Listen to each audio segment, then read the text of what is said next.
মুখস্থ ছাড়া যে পড়ালেখা করা যায় বন্ধুরা, এটা প্রমাণ তোমরা নিয়ে নাও।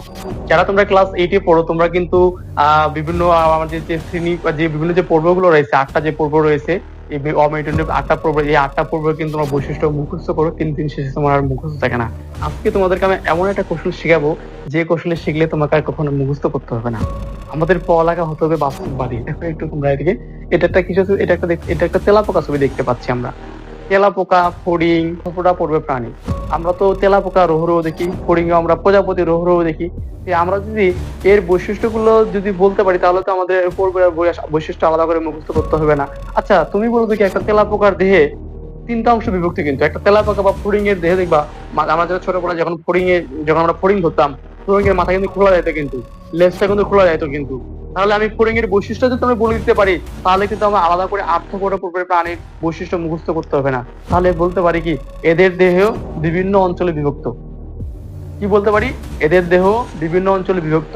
এবং হচ্ছে কি, এবং 3টা অংশ, বিভিন্ন অঞ্চলে 3টা অংশ, একটা হচ্ছে মস্তক, লেজ, আর হচ্ছে বক্ষ।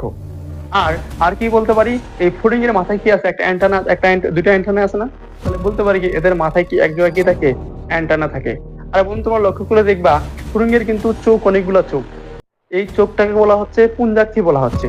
তাহলে 3 নম্বর বলতে পারি, এদের এদের এদের এদের কি, এদের পুঞ্জাক্ষী বিদ্যমান, কি আছে, পুঞ্জাক্ষী বিদ্যমান। আর পুঞ্জাক্ষী মানে হচ্ছে কি, একটা চোখের মধ্যে অনেকগুলো চোখ, যেটাকে আমরা জটিল চোখ বলি।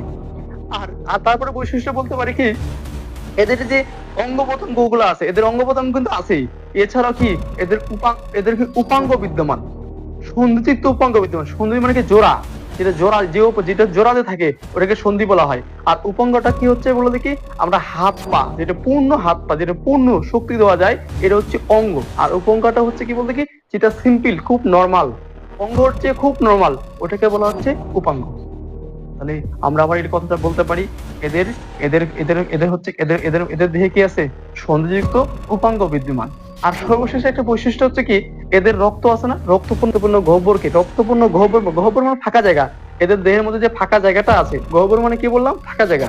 এদের দেহের মধ্যে যে ফাঁকা জায়গাটা আছে, এই ফাঁকা জায়গাটা যদি রক্ত দিয়ে পূর্ণ থাকে, এটাকে বলা হচ্ছে হিমোসিল বলা হয়। কি বলা হয় এটাকে, হিমোসিল বলা হয় বন্ধুরা।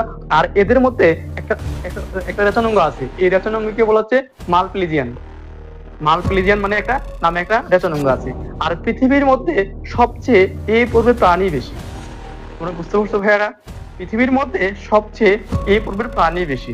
তো আমরা জাস্ট একটা তেলাপোকা কিংবা ফড়িং এর বৈশিষ্ট্য যদি জানি, তাহলে কিন্তু আমরা আর্থপূর্ব পর্বের প্রাণীর সম্পূর্ণ বৈশিষ্ট্য মুখস্থ করতে পারবো।